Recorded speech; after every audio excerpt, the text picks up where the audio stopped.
By the ninth day of the storm, 12 people were alive inside a cave that the whole town had laughed at a woman for buying. The woman was 63 years old. The cave had cost her $10, and the warmth that kept them all breathing through the worst blizzard in 2 decades had come not from fire, but from stone that had been taught to remember. This is the story of how Dorothy Caldwell spent her last money on something worthless and saved everyone who had laughed at her for doing it.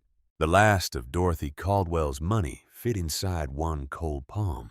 3 dimes, a nickel, 4 pennies. She counted them on the worn wooden counter of Beaumont's general store while the stove behind the counter ticked weakly and the wind pressed hard against the front glass. 47 cents. Not enough for lamp oil. Not enough for a second sack of cornmeal. Barely enough for the salt she needed before the first hard freeze settled in and made hauling anything up a mountain slope a matter of survival mathematics rather than simple inconvenience. She was 63 years old, and she had been poor before. She had delivered babies in cabins without floors and stitched wounds by firelight and mixed medicines from roots. She pulled herself from the mountain soil with hands that knew the difference between what worked and what only sounded like it should. She had watched her husband fall sick and fought that sickness with everything she knew and still lost him 3 winters past. She understood want the way a farmer understood drought. You did not panic. You counted what remained and you decided what mattered most, and you moved forward with whatever you had in the direction that gave you the best odds. But the cold that had nearly killed her and her daughter-in-law Frances last January was different from ordinary want. That cold had come from inside the house, not from hunger, not from any gap in the woodpile. It had come through the walls. Dorothy had woken that morning in January with frost gathered along the inner seams of the wool blanket. The fire had still been burning. She remembered pressing her hand flat against the cabin wall and feeling air moving through the timber the way water moved through loose soil after hard rain. Fast, steady, invisible until you touched it directly. The cabin breathed wrong. She had known it then with the certainty of someone whose whole professional life had been built on reading the difference between what appeared healthy and what actually was. The walls were dressed wood over pine frame built for looks more than function, and no amount of fire inside could compete with what the wind pulled out through every crack and joint and knothole. She had spent most of that winter feeding the stove with one hand and listening to everything she earned in warmth disappear with the next gust, before the room could absorb it. Frances had not said anything about it. Frances never said much. She was a quiet woman who had come into the Caldwell name when she married Dorothy's son, Robert, and she had stayed quiet through Robert's death in the Hendricks mine collapse 2 years ago. And she stayed quiet through the grief that followed, which was its own kind of weather. And she stayed quiet now, as she had stayed quiet through everything since. But Dorothy had watched her through that January. She had seen the way Frances pulled the blanket to her chin in the mornings. Before she rose, the gesture of a woman who had learned not to expect warmth immediately, and had adjusted her body's anticipations accordingly. She had seen the dark circles that came not from sorrow, but from cold, that would not let a body rest deeply enough to recover from the previous day. The cabin would not protect them through another winter like that one. Dorothy closed her fingers around the coins. She placed them into her coat pocket without a word, to the man behind the counter, turned away from the lamp oil shelf she could not afford to touch, and walked out into the gray November morning. Copper Creek, Montana in late autumn had the specific heaviness of a place that had already made its peace with the coming cold. The main street ran between 2 rows of wooden buildings that leaned slightly toward each other, as though sharing a private concern about something neither of them could fix. Mud had frozen into uneven ridges underfoot. Wood smoke rose from chimneys and bent sideways immediately in the wind, going horizontal before it had risen 20 feet. People moved quickly and without conversation. Heads down, coats pulled close, everyone carrying something heavy towards somewhere warm. Dorothy walked past all of it toward the diner at the end of the street. She had heard 2 days before that Pete Callow was selling. Pete was a silver miner who had come to Copper Creek 4 years earlier with a good claim and a bad partner, and had spent everything he earned proving the partner was the problem. He sat now in the corner booth of the diner with a cup of coffee gone cold and a piece of paper folded twice on the table in front of him. He looked like a man who had stopped arguing with his own luck sometime in the past week and was sitting with the result of that decision. Dorothy sat across from him without being invited. Pete unfolded the paper without being asked. The property was called Devil's Throat. It had been called that for as long as anyone in Copper Creek could remember, though no one seemed to recall exactly who had named it or why, which was the case. With most names that stuck to things people considered permanently useless. It was a cave entrance on the eastern slope of the mountain above town. A crack in the rock face, dark and narrow and damp at the entrance, leading into darkness that most people had not bothered to explore past the first few yards. Worth nothing for mining, nothing for timber. Nothing for any purpose a reasonable person could name in a room full of other reasonable people. Pete had acquired it 2 years ago as part of a larger land transfer, and had never once climbed up to see what he had. $8, Pete said. He looked at the table when he said it. Dorothy looked at the paper. She thought about 47 cents and a cabin that breathed wrong. She thought about Francis pulling the blanket up in the mornings. She thought about frost on the inside of wool while the fire still burned. She said 10. Pete looked up at her. She said the cave sits higher than the valley floor, and the drainage runs away from the entrance, and if it breathes dry, I want it. She was not asking his opinion on any of that. She was simply stating the conditions under which the transaction made sense to her. And those conditions were the conditions she had already verified in her own mind before she sat down. Pete took the $10 and did not look comfortable about it. The laughter started before the ink was dry. Dorothy had not intended for anyone at the diner to notice the transaction. But it was a small room and quiet mornings carried sound. And by the time she folded the ownership paper and placed it in her coat pocket, half the men in the place were already aware of what had just occurred at the corner booth. Calvin Pryor spoke first. Calvin was the best carpenter in Copper Creek, and he knew it. And he had the ease of a man whose usefulness had never seriously been questioned by circumstances or by people. He leaned back from his table near the stove and looked at Dorothy with the particular amusement of someone watching a small creature attempt something that exceeded both its station and its apparent common sense. He said that of all the things a body could spend their last dollars on in November, a cave on a frozen mountainside was the most creative thing he had heard all season and possibly several seasons before it. Someone laughed. Then someone else. The sound moved through the diner the way a gust moved through dry grass, finding everything willing to move and moving it. Reverend Samuel Worth tried to smooth it over, the way he always did, his voice carrying the gentle fatigue of a man who had spent 30 years explaining human nature to itself and had not given up on the project, but had adjusted his expectations of immediate results. He said that every winter made people uneasy. He said that people facing hard circumstances sometimes made unconventional choices that looked different from the outside than they felt from the inside.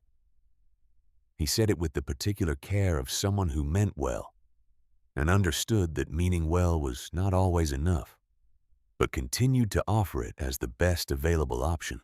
Dorothy did not answer any of them. She buttoned the top button of her coat with the unhurried deliberateness of a woman who had stopped requiring other people's understanding before she could act. She looked once toward the window where the gray sky had taken on a particular flat quality she had been watching all week, the color that arrived not before ordinary snow, but before the kind of cold that came with intentions. Then she walked back out into the November morning. At the far end of the diner near the supply ledger, he always kept open on a small stand beside the door. Edmund Vane had watched the entire transaction without laughing once. Edmund was 55 years old and owned the only supply warehouse in Copper Creek. He had built the warehouse 12 years ago with money borrowed from a bank in Helena, and had spent every year since making that warehouse the one thing in Copper Creek that nobody could get through winter without. He controlled winter credit the way a dam controlled a river, deciding not just how much flowed through, but who received what and when and at what cost. He decided who received flour and who waited another week. He decided whose debt extended through spring and whose came due before Christmas. Every family in Copper Creek carried something in Edmund Vane's ledger, and Edmund carried that ledger the way some men carried a weapon, with quiet awareness of exactly how much damage it could do, and the patience to wait for the moment its use would be most effective. He did not laugh at Dorothy Caldwell, because he did not laugh at things that made him think carefully. And Dorothy Caldwell buying a cave on a mountainside with her last $10 made Edmund Vane think in ways he could not immediately name. He filed the observation away in the part of his mind that tracked things that did not yet fit any known pattern, but might matter later. He watched her walk back out into the gray morning. He turned a page in his ledger. He said nothing. Buck was waiting outside the general store where Dorothy had tied his lead before she went in. He was 12 years old, which was old for a bloodhound, and he moved with the deliberate economy of a creature that had stopped wasting effort on anything that did not directly matter to the current situation. He looked up at Dorothy when she returned, and then looked up at the mountain above town, with his ears moving in the slow, considered way of a dog receiving information from a direction a human could not easily read. Dorothy untied his lead, and they walked home together through the frozen mud. Francis was mending a coat beside the cold stove when Dorothy came through the door and set the folded paper on the table. Francis picked it up. She read it once. She set it down.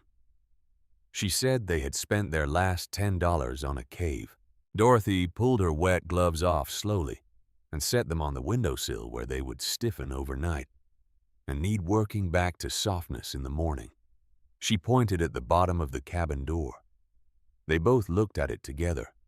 Fine snow was pressing in through the gap under the door in thin, steady threads moving across the floorboards the way smoke moved in a room without proper draft. Silent. Constant. Unstoppable until something changed that was larger than a towel rolled against the base of the door. Frances looked at the snow. She looked at the paper. She said nothing more that evening. The first trip up the mountain happened the next morning before sunrise. Dorothy had spent the night making a list in the part of her mind that had always been methodical, the part that had calculated doses and timing and escapable risk through 30 years of practicing medicine without a license in places that had no other option and no inclination to wait for one to arrive. She knew what a cave needed to hold warmth the way she knew what a body needed to hold heat after exposure to killing cold. You did not fight from the outside. You created internal conditions that prevented warmth from leaving in the first place. You worked with the structure rather than against it. She had understood this principle for years. She had watched it fail in every cabin she had ever treated patients in, had watched people burn through twice the wood they needed, because their walls were doing the minimum and the weather was doing everything else. She just had not had a structure that could actually hold what she knew.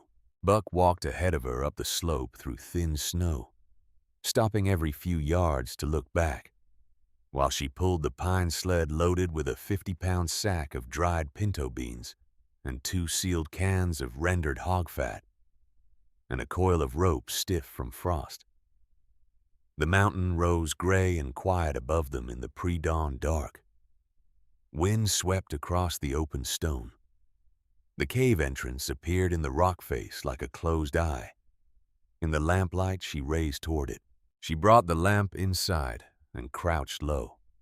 The first chamber smelled of wet mineral cold and something older beneath it. The smell of deep earth that had not been disturbed in years. Water dripped somewhere far inside. The echo was slow and deliberate. She moved the lamp across the walls and the floor and the ceiling without rushing any of it, the way she moved through an examination gathering information before drawing conclusions. What she found was not comfortable, and it was not promising in any ordinary sense. The entrance was narrow. The floor was uneven with the specific unevenness of stone that had been shaped by water over centuries, rather than by any intention. Cold clung to the stone the way cold always clung to stone, present and patient. But then she moved farther inside. The air changed, not warm, never warm, but different in a way that took her a moment to name. The killing edge that frozen timber carried after midnight. The edge that entered a room through walls and found sleeping bodies and pulled heat from them steadily through the dark hours was absent here. The cold was the same temperature, but it had no movement behind it. She crouched near the floor and pressed her palm against the stone. It held no warmth itself, but it pulled no additional cold either. It sat at the temperature it had occupied for a long time and stayed there without variation. Stable, indifferent to what the wind was doing on the other side of the mountain. She raised the lamp toward the ceiling and found old soot marks spreading across the stone above a shallow fire pit that someone had built and used and eventually abandoned. Smoke had moved upward through a narrow crack in the ceiling that widened slightly before it disappeared into darkness above. A natural chimney, faint but real. Near the far wall sat a long shelf of stone worn smooth by time or by years of use she had not witnessed. A trench had been cut along one side of the floor, shallow but deliberate in its angle, running toward a lower crack at the entrance. Old drainage. The work of someone who had understood this place before her. Buck circled the eastern wall twice with his nose moving along the stone. Then he curled himself tightly against the wall there and closed his eyes as though the matter was settled. Dorothy watched him for a long moment. Animals had always seemed to her more honest than people about comfort. People could convince themselves through pride or habit that something was adequate when the evidence of their own bodies said otherwise. Animals simply moved toward what worked and stayed there. Buck had chosen the eastern wall without deliberation or display.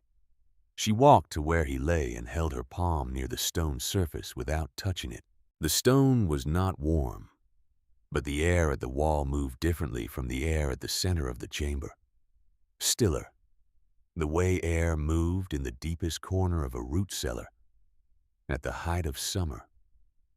Held by the surrounding earth against the temperature the earth itself maintained.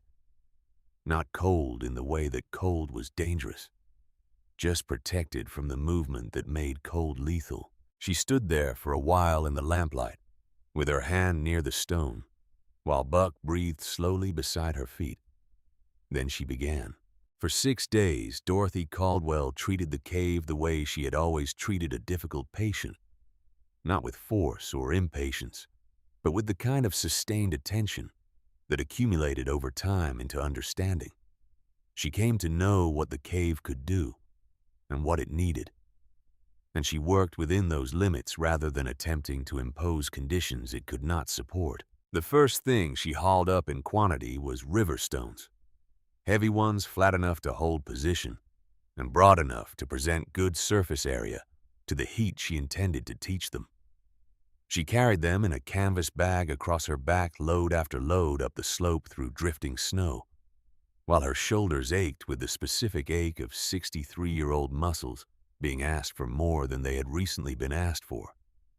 And her hands went numb and re-warmed and went numb again through the rhythm of the work. She arranged them carefully along the eastern wall where Buck had chosen, and around the fire pit in a formation she had been developing in her mind since she first held her hand near that stone. Not random. Intentional.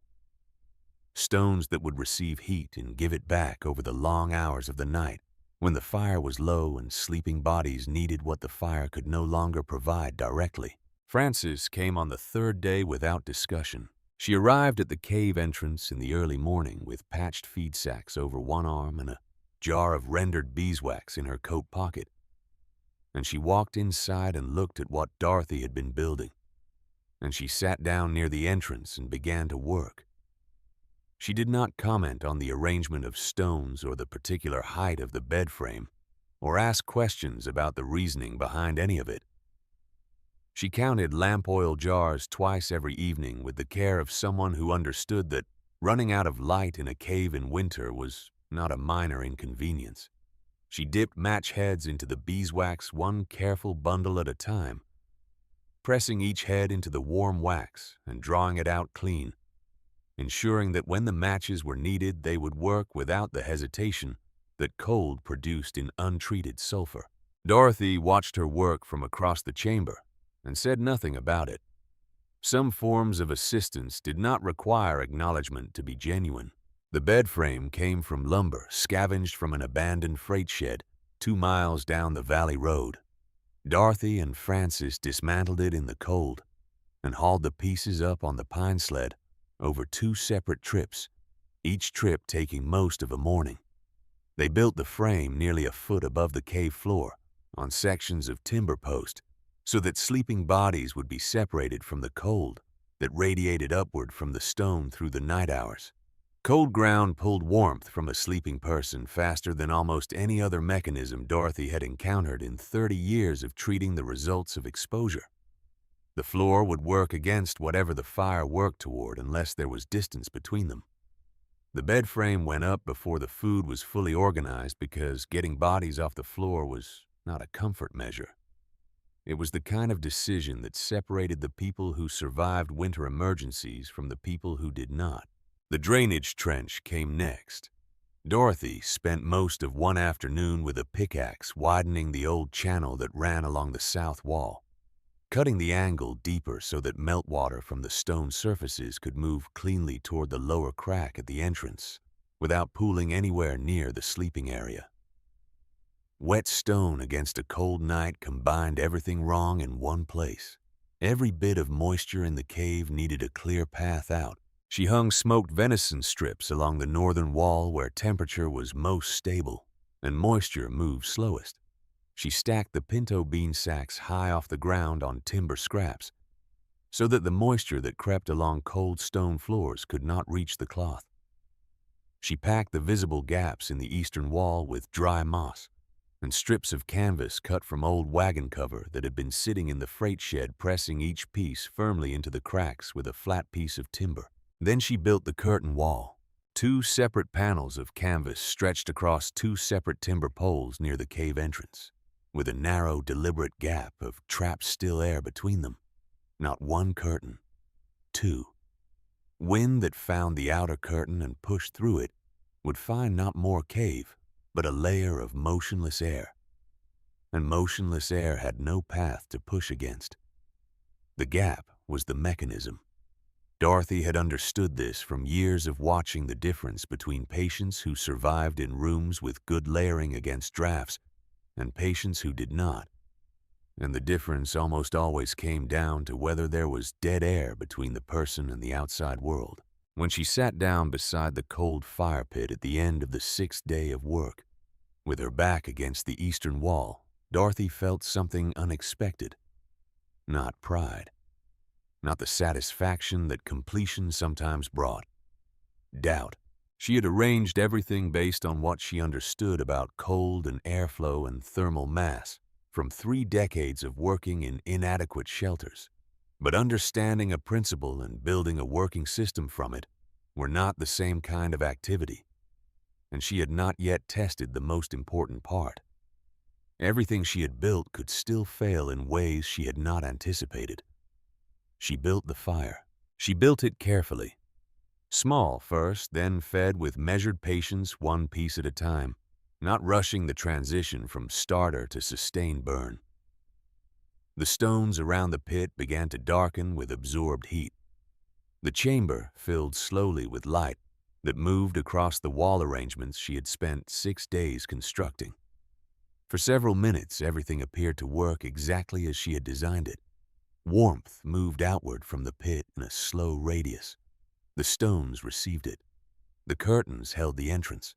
Frances looked up from her position near the wall, and something shifted in her expression towards something that was not yet belief, but was at least the suspension of active disbelief.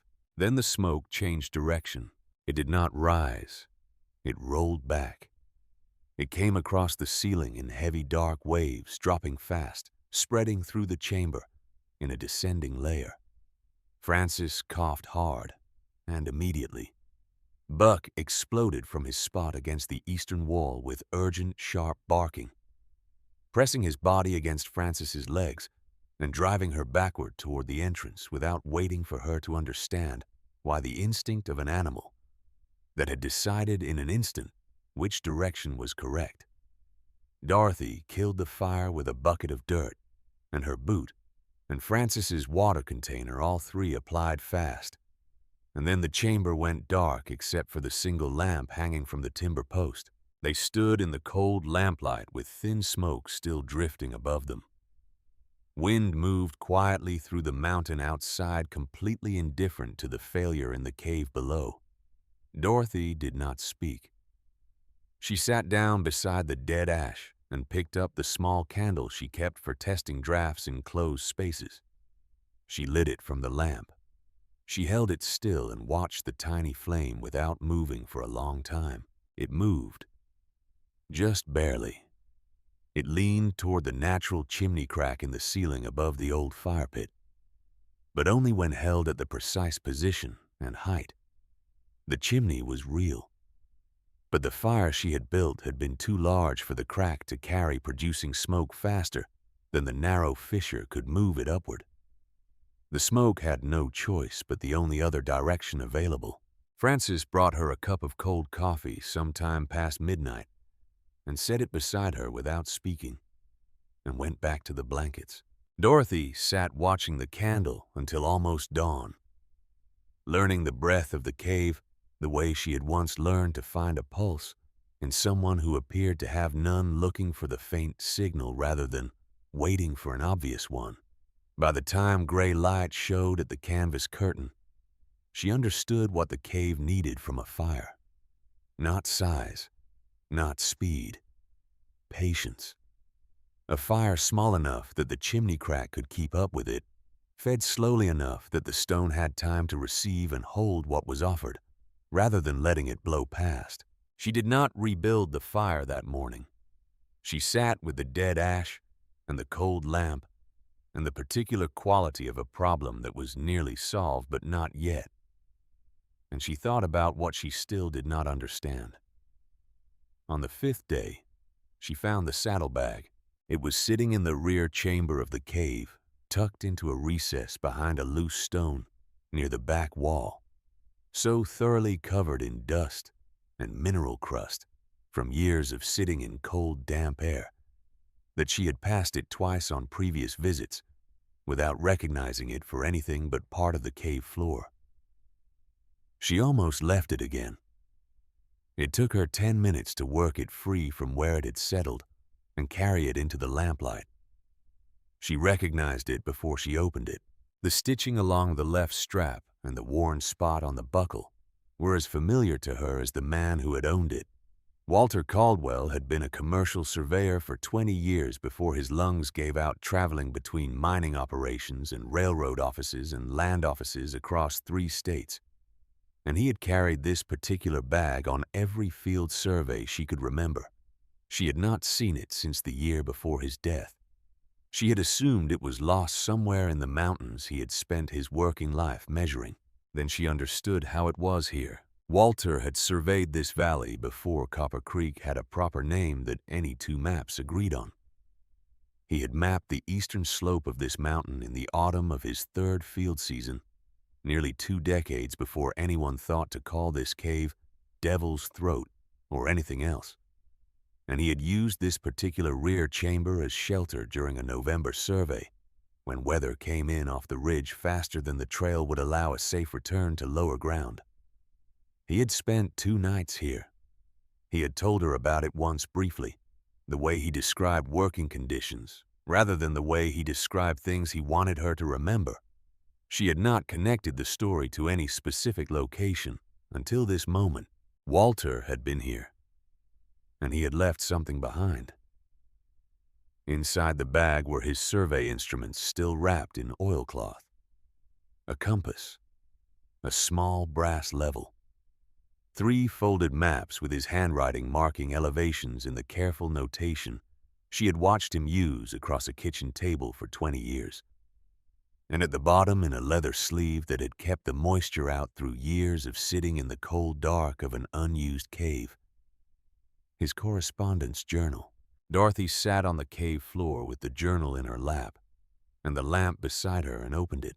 Walter had corresponded with a wide range of men over his working years, engineers and surveyors and geologists, and the particular category of educated men who were interested in the physical world and its underlying rules without being restricted to any single discipline within it.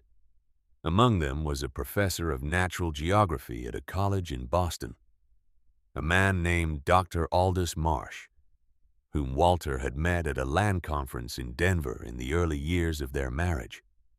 Dr. Marsh had spent a portion of his career in correspondence with scholars in Scotland and Scandinavia, who were studying old building practices in cold climates, the kind of practices that predated the European settlement of this continent by centuries. Dorothy turned pages slowly. She was not looking for anything specific. She was reading in the way a person read when they had been alone with a problem, long enough to recognize an answer when it appeared in an unexpected form. She found it near the middle of the journal. Walter had copied several paragraphs from one of Dr. Marsh's letters in his careful, small handwriting. The ink faded to pale brown, but every word still fully legible. The letter described structures that certain northern peoples had built into the hillsides of a cold island far across the Atlantic, built before anyone living in this century could remember, built not for defense and not for storage, but for warmth, cut not above the ground but into it. And the scholars who had first studied these structures had been puzzled for years about why they maintained temperatures that their size and construction could not account for, until someone took measurements on the same winter night inside and outside one of them. Dr. Marsh had written in his letter, "These people understood something we have largely forgotten in our era of iron stoves and imported lumber. They did not heat air. They heated stone. Stone is a slow student, but it never forgets what it has been taught. Build a small fire inside a stone chamber. Over many hours feed it patiently and without greed, and the stone will carry that warmth forward long after the fire has died to nothing. The people who slept in these places did not sleep warm because a fire was burning. They slept warm because the walls remembered the fire from the evening before." Dorothy read those lines 3 times. She looked up at the stone walls of the cave around her. She looked at the bench she had built along the eastern wall over 6 days of labor. She looked at the stones arranged around the fire pit in the formation she had designed from instinct, before she understood exactly what the instinct was pointing toward. She thought about Buck choosing the eastern wall without instruction on the very first morning. She thought about the old soot stains on the ceiling above the fire pit, and the drainage trench someone had cut before her, and the stone shelf worn smooth by hands she had never seen. Someone had understood this place before her. Many someones across many years, each one finding the same truths through their own version of the same process. She had been building the right thing without fully knowing why it would work. The journal had given her the why, and the why changed everything about how she would proceed. She closed the journal and held it against her chest for a long moment in the cold lamplight. Then she placed it back in the leather sleeve, placed the sleeve back in the saddlebag, and set the bag carefully on the stone bench where it would remain for the rest of the winter. Walter had been gone for 3 years. He was still teaching her things. She rebuilt the fire that evening with complete understanding as her guide, rather than partial instinct. Small, patient. Fed one piece at a time over the course of 4 hours while she sat beside it and gave it her full attention. Not to heat the air of the chamber, to teach the stone what it needed to remember. The bench along the eastern wall absorbed heat in the slow way deep soil absorbed a steady rain, not flooding but filling. The walls absorbed it more slowly still. By the time she let the fire drop to low coals near midnight, the air in the chamber had cooled, but the bench against the eastern wall held warmth. She could feel clearly even through the wool of her sleeve. She allowed the fire to go nearly dead. She sat in the dark and waited. An hour passed. The cave breathed quietly around her. Wind pressed against the mountain outside without finding a way in through the canvas or the stone. Buck snored softly near the eastern wall. The stone bench was still warm at 2 in the morning. She kept her palm against it for a long time in the dark. Not the desperate warmth of a fire burning overtime to compensate for walls that could not hold what they were given. Something entirely different. Steady warmth. Patient warmth. The kind produced not by burning but by remembering. Exactly what Dr. Marsh had described and what Dorothy had intuited and what Walter had thought worth copying into a journal. He had carried into this cave on a November survey 20 years ago. She did not realize she had fallen asleep against the bench until she heard Francis moving across the cave floor in the deep hours before dawn. She heard the small, careful sounds of a woman orienting herself in dark that was unfamiliar. She heard the pause that meant Francis's hand had found the stone bench. The pause lasted a long time. Then Francis sat down beside Dorothy in the dark. The two of them together against the warm stone wall with the fire nearly dead, and the wind doing its work on the mountain above them, and the whole of the cold outside pressing toward any warmth it could find, and finding nothing here it could reach. Neither of them spoke. Frances pulled the blanket up around both of them and sat close, and after a while her breathing slowed into the particular rhythm that meant real sleep, rather than the shallow maintenance of consciousness. Dorothy looked toward the entrance where the canvas curtains shifted barely in the faintest trace of draft. Outside Copper Creek lay below them in the dark, every cabin in the valley burning wood against cold. It could not adequately hold losing degrees through every gap and crack and poor junction, in every wall feeding the fire, and feeding the fire while the cold waited patiently outside for the wood to run out. The stone at her back was warm. She sat in the dark thinking about what she needed to move before the weather made its final decision.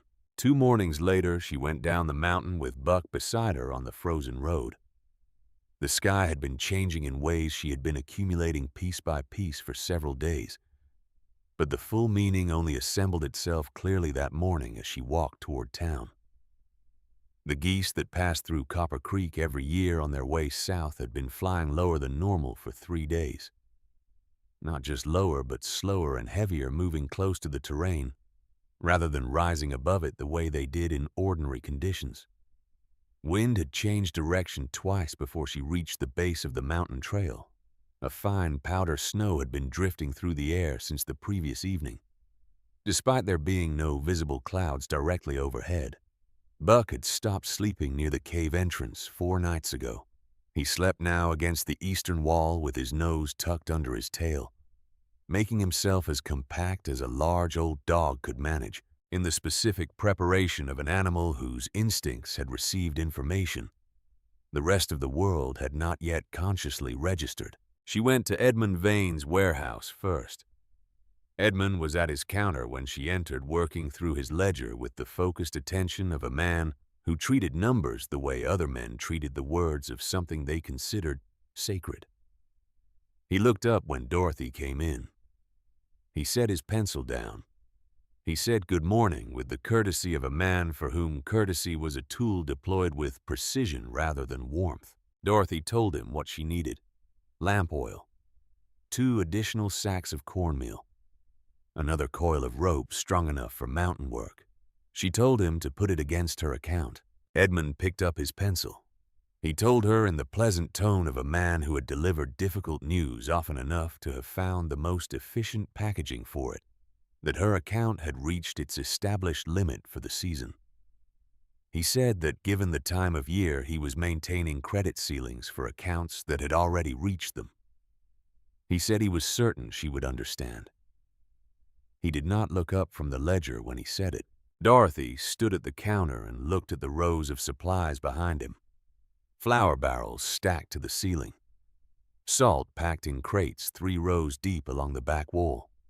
Lamp oil in sealed cans arranged with the careful abundance of someone who had ordered very well in advance. More supply than the whole of Copper Creek could work through in an ordinary winter without a second order. She said she understood. She turned around and walked out. The diner was half full when she pushed through the door. Men with coffee and the particular restlessness of people waiting for the cold to decide what it intended. The stove near the back wall ticked steadily with heat, and the windows had fogged low on the glass, and the sound of the room was the comfortable low sound of men who had not yet decided they needed to worry about anything. Dorothy stopped just inside the door. She kept her coat buttoned, and she spoke clearly enough that everyone in the room could hear, without straining or looking up from what they were doing. She said, "Double your wood before Sunday." The room went quiet for 1 full second. Then Calvin Pryor, sitting near the stove with his cup held in both large hands, turned to look at her with the expression of a man whose confidence had never been seriously tested by anything he could not build or measure or cut to the right length. He asked if she was hiding from winter underground these days. His voice carried the warmth of a man who expected his audience to follow, and his audience followed willingly. Reverend Worth, from his table near the window, said that every winter put people on edge and that this was natural and understandable, and perhaps what was needed was a different approach to the season's demands. Dorothy looked once toward the northern window. The sky beyond the frosted glass had turned the color of iron that had been left out in cold air for a long time. Not the silver gray of ordinary winter cloud. The flat, dense color of something that had made up its mind and was no longer in the process of deciding. She said simply, "Not this one." Then she walked back out without looking at anyone. Buck was waiting as a cold with his face turned toward the north and his ears in the position that meant he was receiving rather than searching. She stood beside him and looked in the same direction. The wind coming between the buildings smelled different from what it had carried that morning.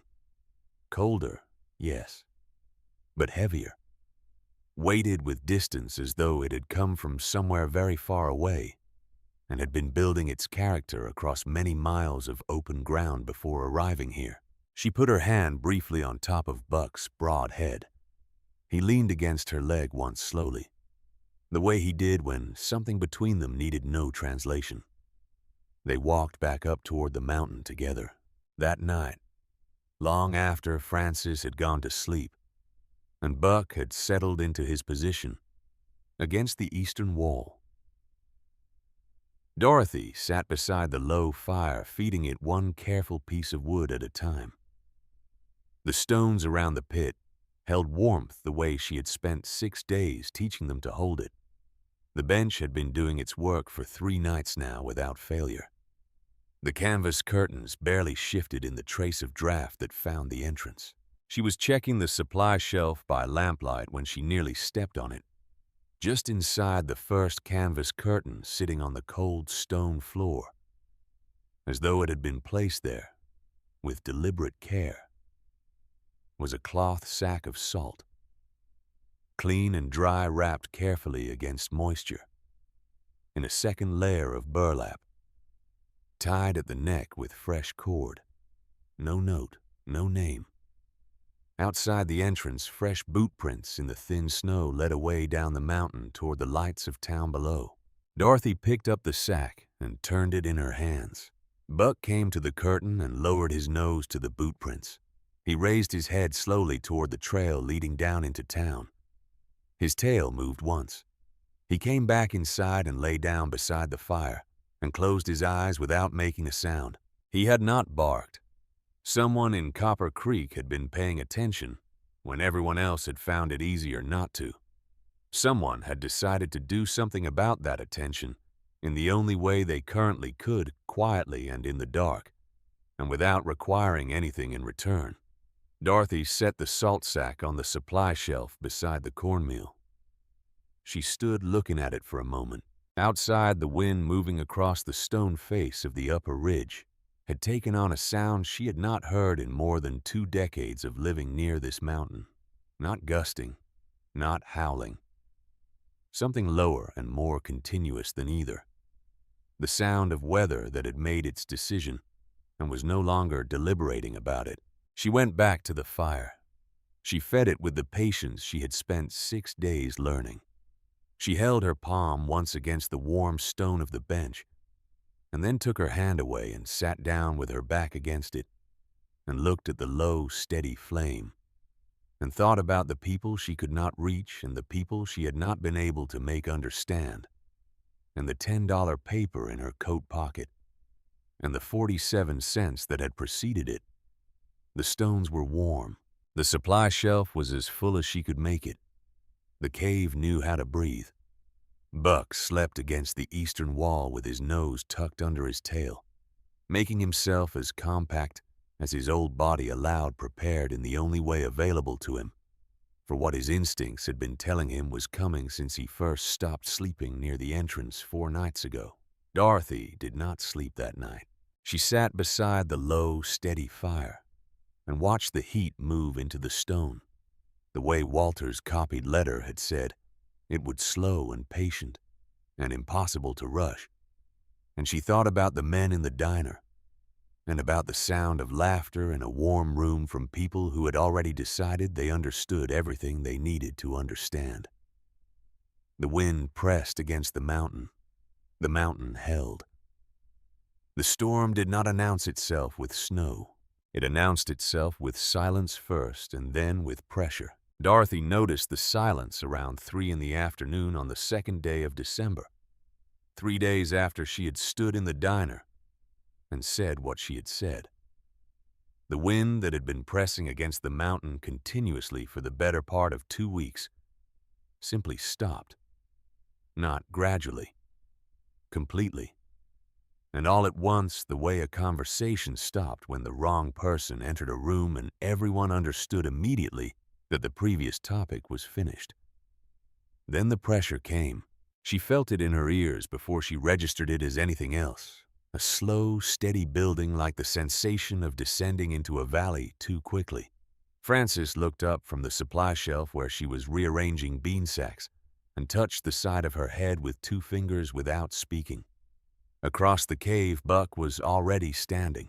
He had been sleeping against the eastern wall with his nose tucked under his tail for most of the afternoon. Now he stood with his ears raised and his body oriented toward the cave entrance, with the total stillness of an animal that had received information requiring his complete and undivided attention. The lamp flame bent sideways. There was no draft in the cave. The curtains had not moved. Nothing inside the chamber had changed in any visible way, but the flame bent sideways as clearly and deliberately as a finger pointing at something specific held at that angle for 3 full seconds. And then the lamp glass began to rattle softly against its frame, as though something were moving through the stone itself. Then the mountain heard it. Not wind in the way wind usually announced itself, What came down from the ridge above the cave was pressure moving its speed through rock before it moved through air. A deep metallic roar that traveled through the stone around them before it became sound they could process through their ears, so that Dorothy felt it in her back, through the cave wall a half-second before she heard it. A sound that had weight to it, mass. The sound of weather that had decided what it intended to do with this landscape and was now doing it. The canvas curtains exploded inward. Francis grabbed the supply shelf with both hands. Buck planted his feet wide and lowered his head. Dorothy was already at the curtain poles, pulling the outer layer back into position, driving the anchor stakes deeper into the stone cracks with her boot heel, while the wind tore at the canvas and tried to find and use the gap between the layers. She secured the outer curtain and then stood behind it, with her hands on the poles, feeling the force traveling through the wood in sustained pulses that did not diminish. The inner curtain held. The dead air between the two layers did what dead air did. It presented the wind with nothing it could push against, nothing it could grab and use to transmit force into the chamber behind it. The main chamber stayed still. Outside, through the stone and the canvas and the early dark that the storm had brought with it, Copper Creek was receiving what Dorothy had tried to warn it about.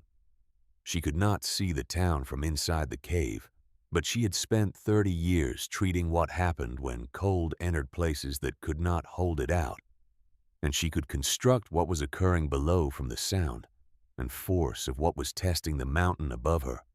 Chimneys icing over in the sudden temperature collapse. Cabin walls that had never been properly sealed against infiltration, beginning to admit cold in quantities that no stove in those rooms could match. The construction of a town built quickly by people who trusted appearance and habit more than physics. She went back to the fire and fed it with the patience that 6 days of practice had made into something close to reflex, piece by piece. Smoke reading, burn rate management, teaching the stone rather than heating the room. Frances went to the rear of the cave and did what she always did when the situation exceeded what language could adequately address. She counted. Beans, cornmeal, rendered fat dried meat, lamp oil, beeswax water in sealed containers. She counted everything twice and noted the numbers in her quiet interior way and said nothing about them yet.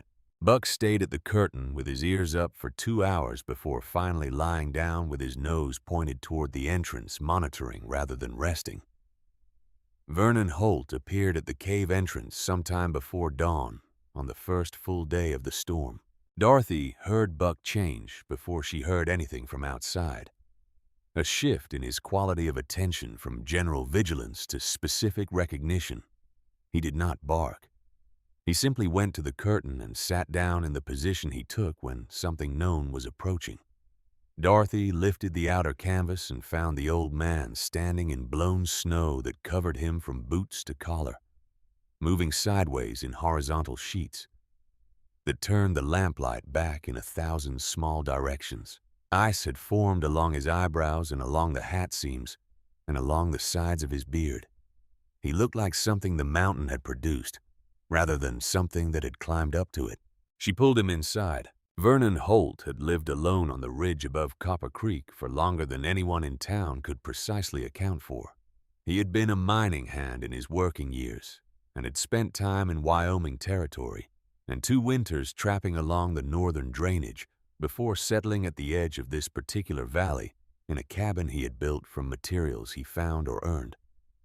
He was somewhere in the region of 70 years old, but carried his age the way old mountains carried theirs, in the surface details, with something much harder and older operating underneath. He stood inside the cave entrance and looked around the chamber, without speaking for a long time. He looked at the stone bench. He looked at the arrangement of river stones around the fire pit. He looked at the height of the bed frame at the drainage trench, at the double canvas curtain, at the placement of the supply shelf above the floor line where moisture could not reach it. He looked at all of it the way someone looked at something they recognized from a different angle than they had seen it before. Then he told Dorothy that he had sheltered in this cave once 22 years ago, during a November that came in without warning and held for 11 days. He had survived it. He had built a fire against the stone wall and slept beside it, and the stone had held enough warmth to keep him alive through the coldest nights. Even when the fire burned low, he had never understood why it worked. He had thought at the time that he was simply fortunate in his choice of position. He looked at the bench Dorothy had built against the eastern wall. He looked at the stone formation around the fire pit. He said, "I never understood why it stayed warm. You understand." He said it as a statement of fact rather than a compliment, the tone of a man correcting his own previous incomplete understanding. Dorothy did not answer immediately. She looked at the bench and thought about Walter's journal and Dr. Marsh's letter, and the people on a cold northern island who had pressed themselves into the earth instead of building above it, and had survived centuries of winters that would have destroyed anything built without that particular knowledge. She thought about Buck choosing the eastern wall without instruction on the first morning. She told Vernon to sit down and eat something. He sat. He ate without comment on the quality of what he was given. He did not offer opinions about the storm, or predictions about its length, or advice about the supplies. He occupied his corner of the cave with the modest economy of someone who understood that his presence was already more than he had a strict claim on, and who had no intention of exceeding what the situation required of him. Francis brought him coffee, and he accepted it with the nod of a man for whom genuine gratitude had never required elaborate expression. Outside, the storm pressed against the mountain with the steady force of something that had no reason to hurry. Inside, the stone bench held its warmth. The fire burned low and steady. Buck settled between Vernon's feet and the cave entrance as though he had evaluated the positions available and found that one most useful. It was Buck who found Lillian Cross. Dorothy had been awake since the storm began, with no serious inclination to stop being awake while it continued. So she was the one present when Buck rose from the curtain position on the second morning of the storm and pushed his nose through the gap between the canvas layers, with the low sound in his chest that she had learned over 12 years to distinguish from his warning sounds. Not danger, need. Someone who required something was nearby and could not announce themselves adequately. She went out through the curtains into the storm. The wind hit her with the specific physical force of weather that had been building intensity across long distances before arriving at this slope. She could not see more than 15 feet in any direction. Snow was not falling, but moving horizontally in sheets dense enough to close off the middle distance entirely. She held the timber post of the curtain frame with one hand and raised the lamp with the other and called out. Buck was already moving toward the boulder field 20 yards north of the entrance, where the slope leveled briefly before dropping toward the valley. He moved with the focused purposefulness of an animal that had already located what it was looking for and needed hands to follow. Dorothy followed. She saw the shape before she understood it. Dark fabric against white. A woman sitting with her back against the largest boulder with her knees drawn up and her chin dropped toward her chest, in the posture of someone whose body had moved past the stage where it could generate enough heat to maintain upright dignity, and had begun making the efficient, terrible decisions that advanced cold imposed on living tissue. She recognized Lillian Cross by the coat before she could see her face. Lillian Cross was 68 years old and had lived in Copper Creek longer than Dorothy had. She was a small woman who had always held herself with the rigid precision of someone whose rightness about things had been confirmed often enough to become a posture as well as an attitude. She had in fact been right about a considerable number of things over the years, which had not made her easier to be around, but had given her credibility that she spent freely. She had been one of the most consistent voices in town against Dorothy buying the cave not from malice, but from the certainty of someone who believed she understood survival economics and found Dorothy's plan failing them on every calculable measure. Dorothy grabbed her under the arms and pulled. Lillian was denser than she looked, and the terrain under the snow was uneven, and the wind was working against both of them with steady sideways force. And Dorothy was 63 years old, with a back that had been producing its opinion about the recent weeks since approximately the third day of hauling river stones. She pulled anyway because pulling was the only option that ended with Lillian Cross alive. Buck pressed his body against Lillian's legs from the other side and drove forward with everything his old joints could produce. And between the woman pulling and the dog pushing, they moved Lillian Cross through the entrance and through the canvas curtains and into the cave. The warmth found Lillian the way warmth always found someone who had been without it too long. Not gently. Francis had blankets ready. Vernon was already setting water to heat near the fire. Dorothy stripped the outer coat from Lillian's shoulders and checked her hands, and found the right one rigid in a way that required immediate and measured attention. Not fast warming. The measured patience of someone who knew what too much heat too quickly did to frozen tissue, and had treated the results of people who had not known it. Degree by degree. With complete attention and no rushing. Lillian did not speak for a long time. She returned the way consciousness always returned from deep cold in stages, with the eyes finding focus first and the body's awareness following, and the particular expression that made Lillian Cross recognizably herself arriving last of all. Alert. Assessing. Slightly suspicious of what she was finding herself inside. She looked around the cave, the fire burning at the precise level Dorothy had learned to maintain, the stone bench radiating collected warmth, the supply shelf, the drainage trench, the double curtain wall, the bed frame elevated above the floor, the systematic, intelligent preparation of someone who had understood something that everyone she knew had decided was not worth understanding.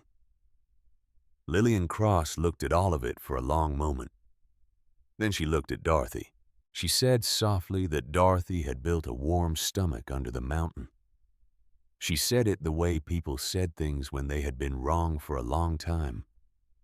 And the moment of understanding arrived in a form that made the being wrong impossible to continue. No apology in the words, just the plain recognition of a true thing, stated in the only honest way available. Dorothy's eyes were brighter than usual for a moment. She blinked once with deliberateness and then went to check the water heating near the coals. She said Lillian should drink something warm. The second day of the storm brought Harlan Briggs and his daughter Ida through the curtains at mid-morning. Harlan was a widowed cattle hand of 40 with the hands and the face of a man who had spent every working year outside in weather that did not negotiate.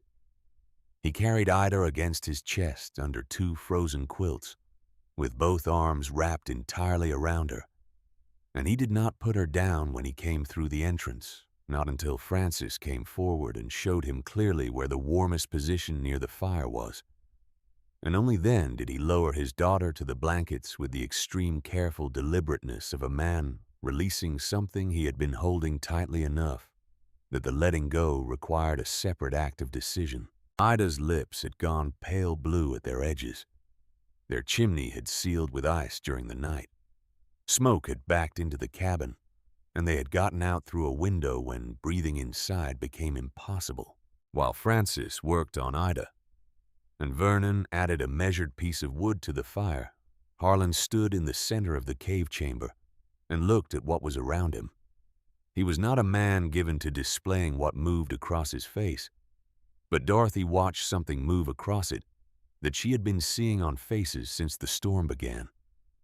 The particular expression of a person who had decided something was foolish and had believed their own decision, and was now standing inside the full consequence of that decision. He looked at Dorothy and said he should have backed her at the diner. He said it quietly and without the elaboration that apologies sometimes carried. He said, Edmund Vane owned half his outstanding debt, and he had not wanted to cross that particular line. Dorothy was adjusting the blanket around Ida's feet. She said without looking up that Harlan had still left the salt sack by the cave entrance before the storm. Harlan went completely still. He had told no one about that. Neither of them said anything further about it. Some things required no additional words to be fully understood between the people involved. Several hours later, color returned to Ida's lips while her father held her hand, and Buck slept pressed against the child's blanket with the unhurried generosity of an old dog who had not needed to be asked. Calvin Pryor arrived on the third day of the storm carrying his grandson Henry against his chest in a wool blanket tied at his back. Dorothy heard the knocking from the shallow sleep she had finally allowed herself near the end of the second night. 3 hard impacts against the outer timber post. She was on her feet before she was fully awake, reaching for the lamp with the reflexes of 30 years of being the person called to someone who needed help at hours no one chose to be awake. She found Calvin Pryor standing in the storm. He was a large man, and the storm had reduced him in ways that had nothing to do with his physical size. Calvin Pryor, in ordinary circumstances, occupied space with the ease of a man whose skills were necessary, and who had long since stopped questioning the advantages that came with being necessary. In the entrance of the cave on the third morning of the worst storm in 2 decades, Calvin Pryor looked like a grandfather, a man who had used everything available to him and found it insufficient, and had come to the one place remaining that might be something else. She stepped back and let him in. Henry was 8 years old and had been running a fever for a day and a half. His breathing had the effortful quality of a chest fighting inflammation, each breath slightly shorter than it should have been. And when Dorothy touched his forehead through the wool, he burned against her hand with the specific heat of a fever that had been climbing rather than breaking. She told Calvin where to put him, and Calvin put him there, and then stood in the center of the cave chamber and looked around with the same expression Harlan had worn, except that on Calvin it carried a different weight, because Calvin had laughed. Calvin had set the tone that morning in the diner and given everyone in the room permission to dismiss what Dorothy had said without serious consideration. He looked at the stone bench. He looked at the fire. He looked at the supply shelf and the double curtain wall and the bed frame raised above the floor. He looked at everything working exactly as it had been designed to work while his grandson burned with fever in the warmest corner of the cave. He said he had to tell her something. He said he had not only laughed. He said that 2 weeks before the storm, 2 of Dorothy's neighbors had come to him and asked his opinion, whether there might be something to what she was building, whether a person ought to prepare differently for the coming season. He had told them no. He had told them the cave was a foolish idea from a woman who had lost her husband and was not thinking with her usual judgment. He had told them both to stay where they were and trust the cabins that had been built by people who knew what they were doing. He said if Henry dies from this fever, that is mine to carry. He said it without any of the quality that made apologies feel like requests for something. It was a plain accounting, the kind that cost something real to make and was made anyway because the alternative was not carrying the weight, but pretending the weight did not exist. Dorothy was watching Henry breathe. She told Calvin to sit down and keep the blanket tight around the boy's feet. That was all she said. She mixed what she had in the way of medicines, the willow bark and dried yarrow and camphor oil she had brought, because preparation meant bringing everything and sorting what was needed when the need became specific. She sat beside Henry and administered what the fever required in the measured way of someone who had treated fevers in children too many times to rush any part of the process. Calvin sat on the other side of the blanket and watched his grandson with the full, unshared attention of a man who had nothing else in the world worth looking at. Deep in the cave's third night, the trouble Dorothy had been expecting arrived. Frank Hollis had been in the cave for half a day by then, arrived with his son Danny the previous afternoon after their cabin roof split along the main beam in a way that made remaining inside a question of minutes. Frank was a large man who worked physically hard and ate substantially in proportion to that work, and he had not been built by nature or practice for the particular arithmetic that survival situations imposed. When Dorothy measured the evening portions carefully and placed each one without variation in size, regardless of who received it, Frank looked at what was in his tin cup and then looked at Dorothy. He said he was larger than half the people in the cave. He said he worked harder. He said the portions were wrong. He stood up. Danny Hollis was 16 years old, with his father's frame and something quieter functioning underneath it. He did not move from his position near the wall. He simply looked at his father and said one word: Dad. The word carried the accumulated weight of every private moment in which a son had seen his father clearly and understood what that seeing meant, and had waited for the right moment to deploy that understanding. Frank stood for another full second. His jaw moved once. Then he sat down. Vernon Holt from his corner said, in the tone of someone reporting a fact about weather in a region he had visited, that he had once watched two men in a Wyoming winter camp destroy everything they had between them over a smaller quantity than what was in those tin cups, and that neither of them had made it to spring, and that the beans had not helped either one of them in the end. Nobody responded to this. Nobody needed to. The fire cracked softly. The stone bench continued its patient work. The storm outside pressed on with the complete indifference of weather that had no opinion about any of them. Grace Vane knocked on the outer timber post on the fourth night. 3 slow, deliberate knocks evenly spaced the knock of someone who had made a decision and was executing it with the calm of a person who had already paid the full cost before arriving to deliver the result of that payment. Dorothy opened the curtain. Grace Vane was 25 years old and had her father's precision with numbers and her father's ability to hold a course through difficulty, and something her father had apparently lost or set aside somewhere along the way, which was the understanding that intelligence applied without conscience was simply a more sophisticated version of the same damage that ignorance applied without conscience produced. She was standing in blowing snow with a flour sack over one shoulder and 2 glass jars wrapped carefully inside her coat. Frost had formed on her eyelashes. One side of her face had gone numb from the wind. Buck stepped aside immediately to let her pass. No one in the cave missed that. Grace set the supplies near the shelf. Flour, rendered hog fat, a bottle of pine resin cough medicine she had made from wild honey and boiled bark. Francis looked at the supplies and then at Grace and understood immediately and without explanation what acquiring and bringing these things had required. Then Grace reached inside her coat and set something else on the stone ledge beside the food, a folded piece of paper. Telegraph paper already yellowed slightly with the print of the Missoula Railroad Weather Office visible through the fold. She told Dorothy what it was. She said the Railroad Weather Office in Missoula had sent that telegram to her father on the 20th of November, 12 days before the storm arrived. The telegram described in the careful official language of weather, reporting a pressure system moving southeast out of Canada, with characteristics the station operator described as consistent with a severe winter event duration, estimated between 3 and 7 days.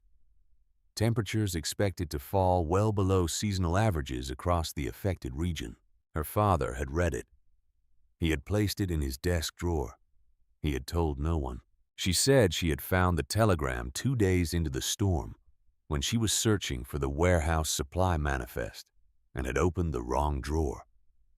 She said she had confronted him with it, and he had explained in the measured business tone he used for decisions he had already made that his responsibility was to the warehouse and to the accounts it contained, not to the general preparedness of the community. and that the information belonged to him, and he had acted on it as he saw fit. She had taken the paper from his desk. She had then lifted the accounts ledger from the front counter on her way to the door, holding it flat against her side beneath her coat. In the moment, her father turned to follow her because she had grown up watching that ledger function as the primary instrument of her father's control over this community, and she understood that a weapon made visible and public ceased to function as a weapon. He had told her that if she walked out the door, she should not expect to return. She had walked out the door. The cave went entirely silent when she finished. No fire crack, no sound of the storm carrying through the stone. Just the particular silence that descended when people had understood something they could not take back the understanding of. Lillian Cross was looking at her hands. Harlan Briggs was looking at the floor. Calvin Pryor was looking at Henry's face. Frank Hollis was looking at his son Danny. Dorothy looked at Grace Vane. She saw a young woman who had made an irreversible choice and was not presenting it as brave because she understood that it was simply correct. And the difference between brave and correct was the difference between requiring admiration and not requiring it. She was cold and tired, and she had given up something real and permanent, and she was standing with the evidence in her hands in a cave, on a mountain in a blizzard, with nowhere remaining to go except forward. Francis moved first. Francis, who almost never moved first. Francis, who had spent 2 years processing grief through the discipline of stillness and self-containment. She walked across the cave floor and put both arms around Grace Vane and held her.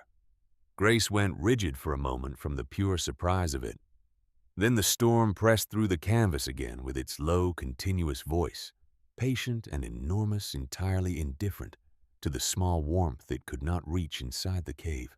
She leaned against Francis and let herself breathe properly. For the first time since she had walked out her father's door, Buck moved to sit against her legs from the other side, and she looked down at him and something in her expression shifted. Not collapse. The specific release of someone who had been carrying something completely alone and had just discovered they no longer had to. Dorothy picked up the telegraph paper. She read it once. She folded it with care and placed it on the shelf beside the flower. Not thrown, not crumpled.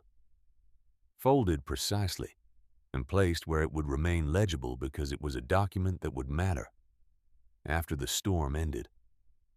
And she intended it to be in good condition when that time arrived. Then she went back to the fire and fed it one careful piece of wood. The 7th day arrived in the gray silence of a storm that was not yet tired. Dorothy counted the supplies alone by lamplight in the rear of the chamber, before anyone else had woken fully in the place where the numbers registering on her face would not register on anyone else's face until she had decided what they meant and what she intended to do with what they meant. The bottom of the bean sack moved soft and shallow when she pressed it from the outside. Rendered fat clung in thin residue along the interior of the glass jars. The cornmeal was below the halfway line. The dried venison was down to the last 6 strips. She counted everything twice because Francis always counted everything twice. And Francis had never been wrong about the value of that habit. 3 days. She could stretch what remained across 3 days if the portions went smaller, and the cold did not demand more than her calculations had accounted for, and the storm decided to participate in the timeline she needed.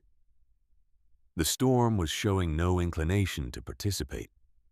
Dorothy stayed in the rear of the cave with the lamp and the numbers and the gap between what she had and what she needed for as long as it took to accept the gap without flinching.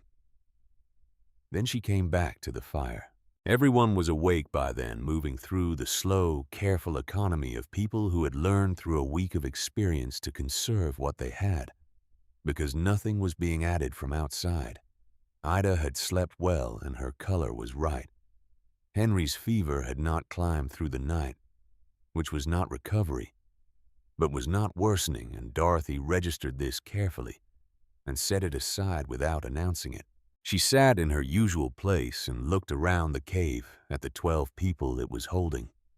The system she had built from 47 cents and a dead husband's journal and 6 days of labor was doing exactly what she had built it to do. The stone was warm. The food was nearly gone. She said it plainly. 3 days of food left if they were careful. She did not elaborate. Everyone in the cave could perform the relevant calculation without assistance. She named the number and let it be a number, and watched what people did with it.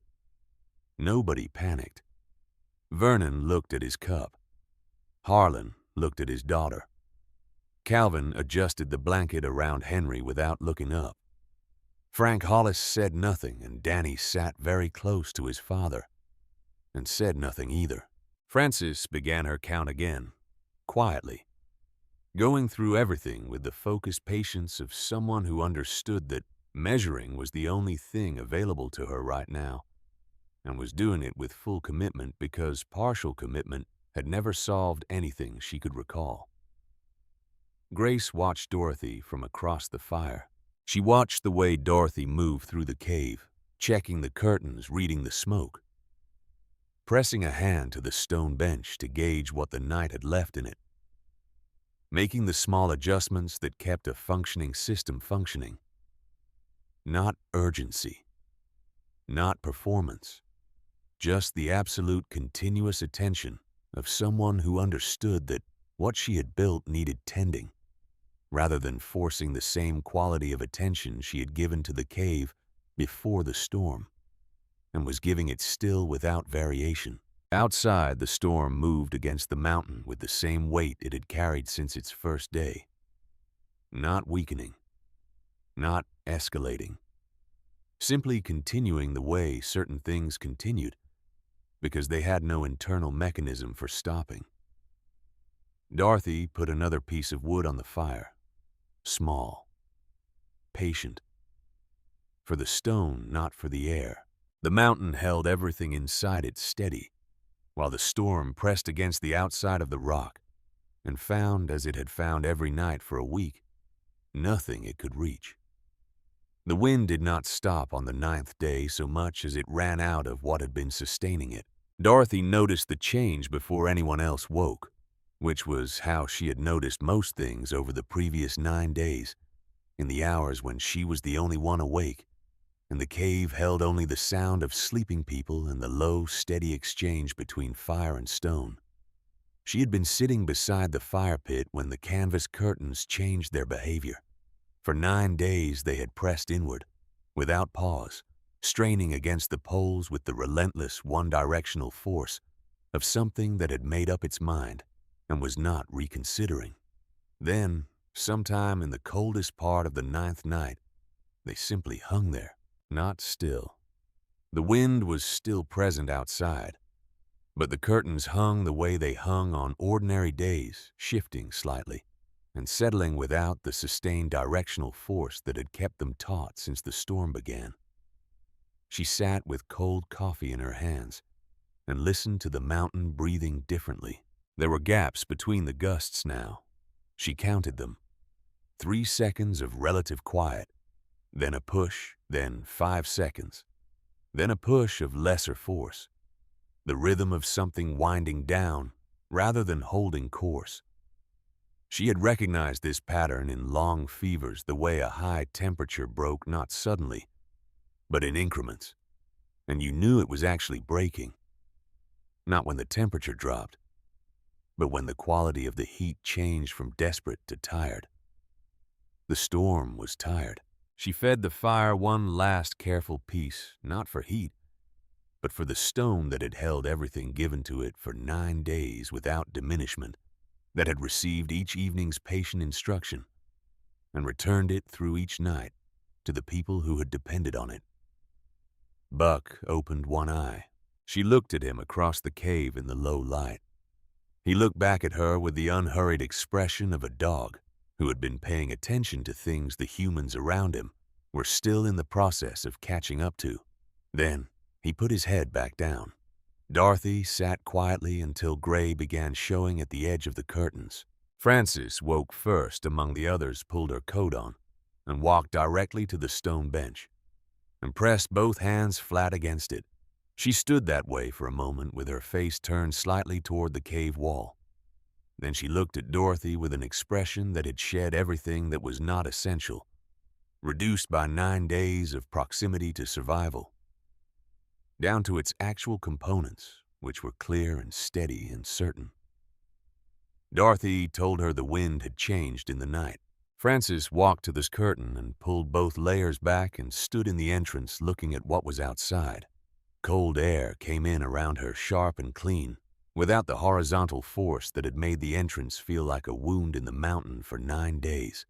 She stood there long enough that the others began to wake from the change in the air, from the quality of light coming through the entrance that was different from what every previous morning had offered. They came to the entrance one by one. Harlan with Ida already wrapped against him. Vernon from his corner with his hands in his coat pockets. Calvin rising from his position beside Henry with the deliberate stiffness of a man whose body had spent too many nights on a cave floor and was requiring acknowledgement before agreeing to cooperate. Grace from the rear of the cave where she had taken over Dorothy's sleeping position near the supply shelf to give Dorothy more room near the fire. Henry came last. He walked through the cave under his own power, which he had been doing for 2 days now, with the measured steps of a child reclaiming the normal operation of a body that had recently shown him what its abnormal operation felt like. He stood between Calvin and the cave wall and looked out through the entrance at the mountain morning. Copper Creek lay below them under a depth of white that had restructured everything familiar into approximations of itself. The main street was a smooth surface interrupted only by the upper portions of building walls. The trees along the eastern edge of town were unrecognizable shapes beneath accumulated weight. 3 roof lines showed the specific irregular quality of structures that had given the storm what the storm required. None of them spoke for a moment. Then Ida Briggs, still against her father's chest, with her face turned toward the valley, made a sound that Harlan had not heard from her in 9 days, and had therefore stopped expecting.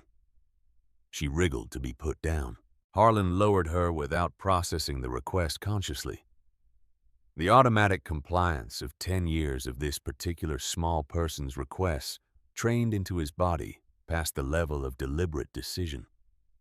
Ida took 3 steps into the snow which reached the middle of her thighs, and the 4th step found a different surface under the white, and she went sideways into the drift with her arms thrown wide. She laughed. The sound came out of her completely without preparation or filter. The full open laugh of a child whose body had taken over from the reasoning mind entirely and was expressing something true without any intermediate processing. It rose from the snow and went up the mountain face and out over the valley, and it was the first sound any of them had heard in 9 days that had nothing whatsoever to do with enduring anything. Every adult at the cave entrance went still. Not surprise exactly. The stillness of people receiving something they had not known they were waiting for. 9 days of wind and careful, measured sounds of people trying to stay alive had created in all of them an interior compression, a narrowing of what the world was permitted to contain. And Ida Briggs, laughing in the snow, undid that compression in 1 instant, and the space that came back in was enormous, and arrived without warning, and several of the people standing at the entrance were not ready for it. Harlan pulled his daughter out of the drift and buried his face in the top of her head, and stayed that way. She was still laughing softly, and patting his arm in the distracted, consoling way children comforted parents, who appeared to be experiencing something the child recognized as genuine, but did not fully understand. Calvin Pryor turned away from the group and faced up the mountain. His back was to everyone. His shoulders were doing what large men's shoulders did when the rest of the body was engaged in something the man had decided to keep private, in the only way available in a place with no private space. Dorothy looked at his back for a moment, and then looked away and gave him the only thing she could, which was everyone else doing the same. Nobody mentioned it. The walk down the mountain took most of an hour through snow that was alternately supportive and treacherous in ways that revealed themselves only at the moment of each step. Dorothy went first, with Buck establishing the line, the old dog moving with careful authority through the depth, pausing at the places where the ground dropped away beneath the white surface, and waiting for Dorothy to read the terrain before continuing. The others followed in the channel she and Buck made together. Copper Creek was harder to look at from inside than from above. From the mountain, it had been a pattern of damage that the mind could process as pattern. Standing in the main street, which was now a corridor of compressed white between half-buried walls, the damage was individual. This was the wall of a cabin where a family had lived and had been doing the best they knew how to do. This was the roof of the building where someone kept everything they owned and had not built it to hold what the storm had placed on it. This was the chimney of the diner, where men had sat with coffee on a gray November morning and found it easy to laugh at a woman whose plan they had not tried to understand. People were already moving, digging, checking on each other in the short, practical exchanges of people with more work than time and the specific solidarity of a community that had been through something together and would figure out afterward what that meant.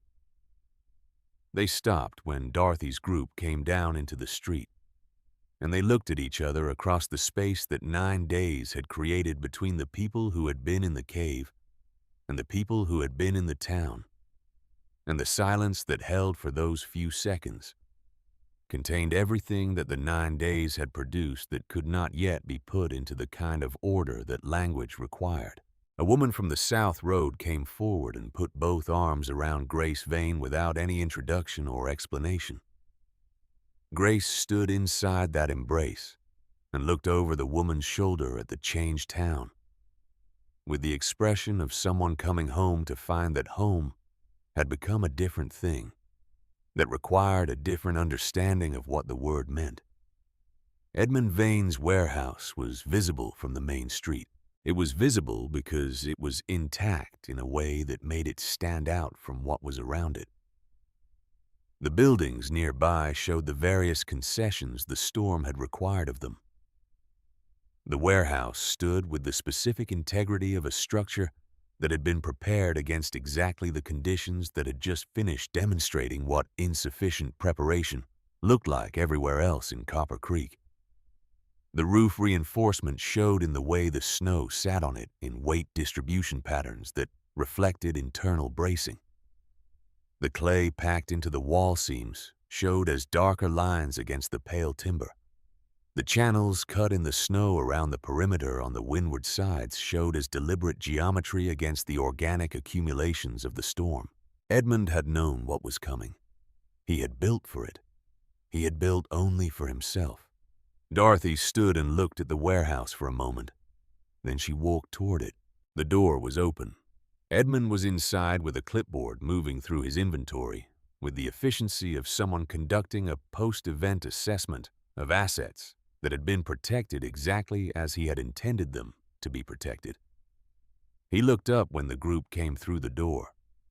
He looked at the number of people with Dorothy.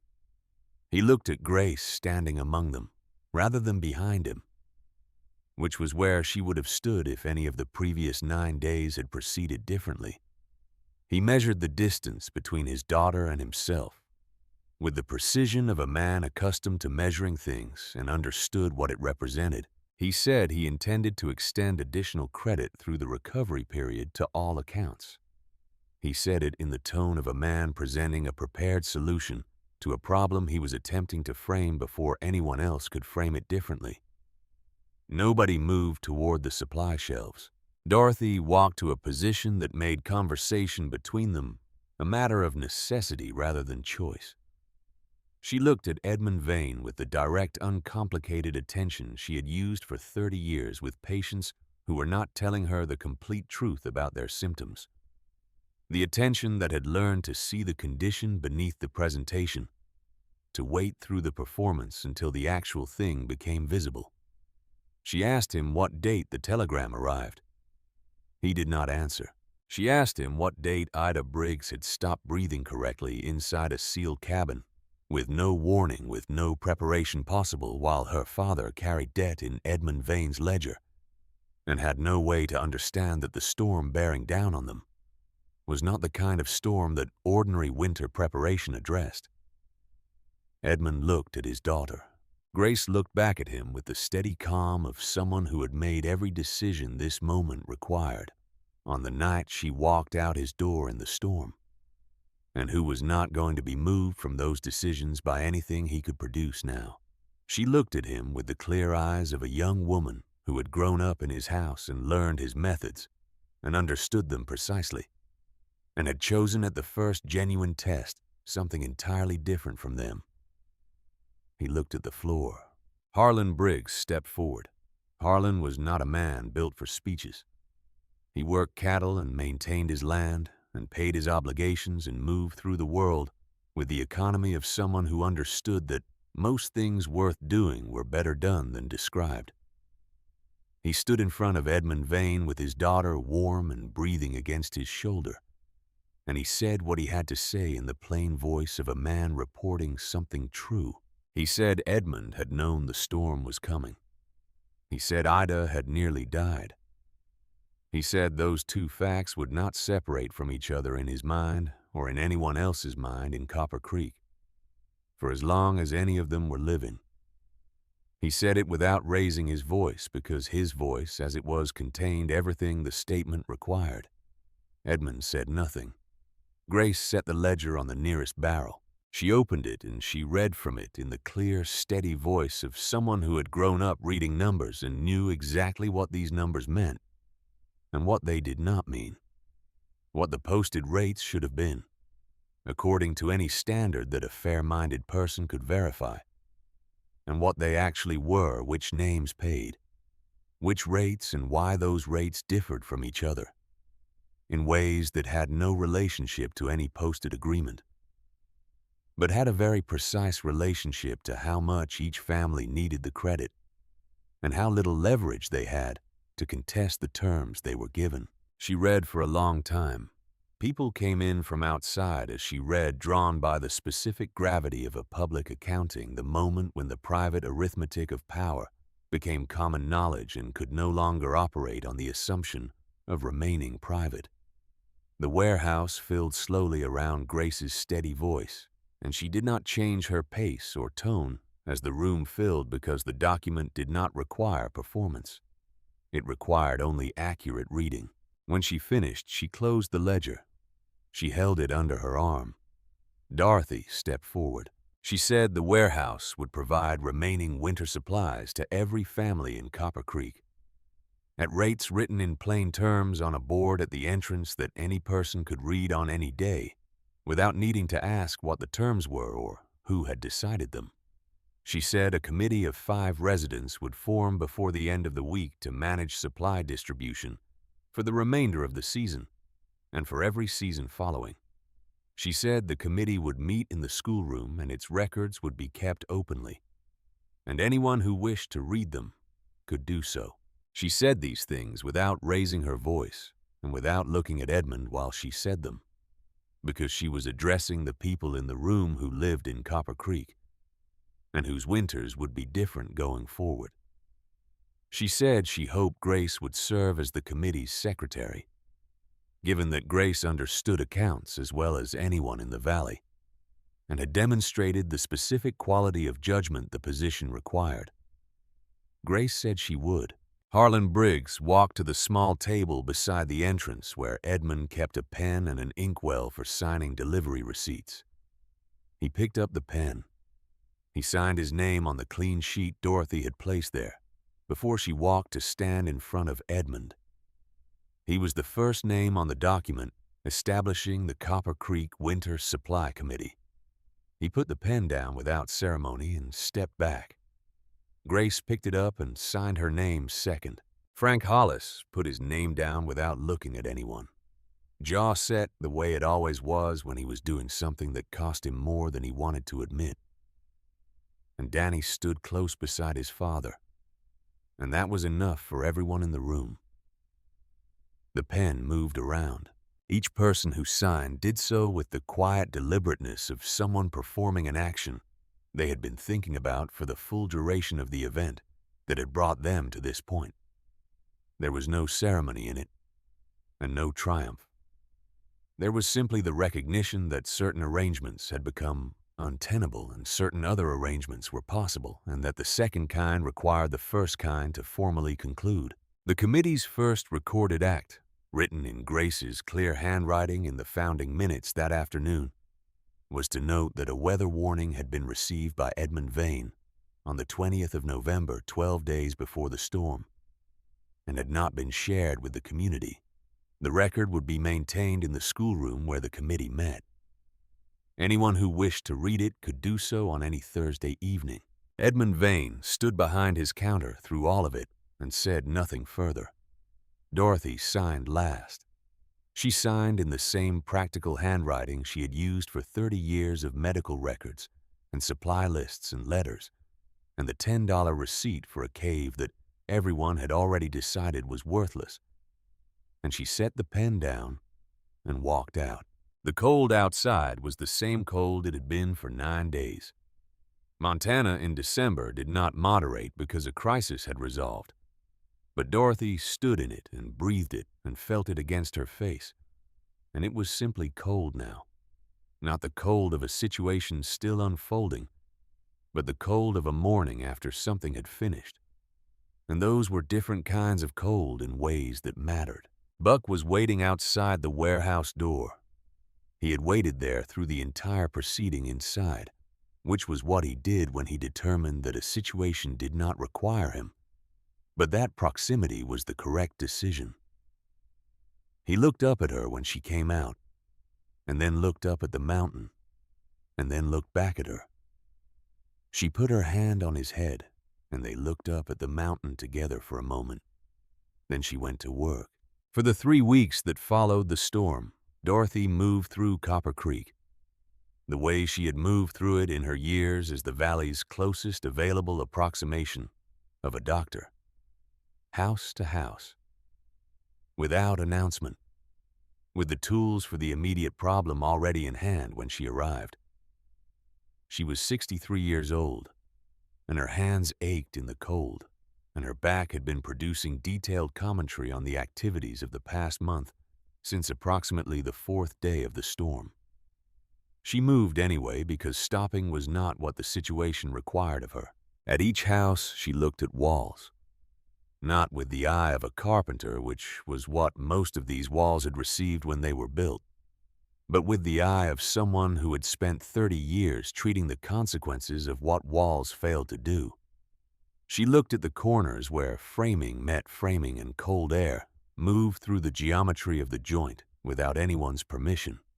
She looked at the seams between different materials where the expansion and contraction of 3 winters had opened cracks in the chinking that were now admitting drafts faster than they were blocking them. She showed people what she was looking at. She showed them with a candle held at the angle that made moving air visible through the flame's response. She showed them what the flame did when it found a draft the wall was supposed to be stopping. She did not explain the underlying physics at length, because most of these people were not in need of physics. They were in need of not being cold, and the candle demonstrated the problem in terms that did not require a lecture to understand. Then she showed them the fix: dried grass bound tightly and forced into gaps with a flat tool. Strips of old canvas soaked in rendered fat and pressed into the corner seams where cold traveled fastest. Moss packed into the junctions where chinking had cracked open over the years. Materials that cost nothing and were available and worked when applied with attention. She demonstrated and then stepped back and watched people do it themselves, and corrected only what actually needed correcting. Calvin Pryor appeared at the second house she worked on.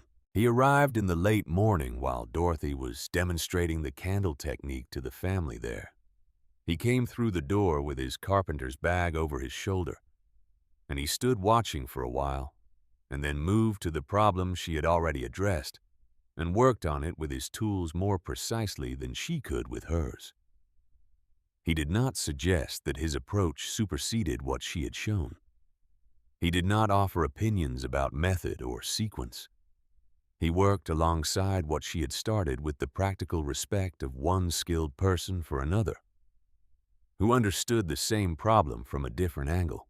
He came the next day to the next house, and the day after that. He came to houses on the South Road where he had no social connection. Houses belonging to families whose debt to Edmund Vane had put them in the position of agreeing publicly with people they privately knew to be wrong. He worked at those houses as carefully as he worked at any other. At some of them he arrived before Dorothy because he had already assessed the walls himself and started before she got there. Dorothy noticed this and said nothing about it. Henry came with Calvin on the third day.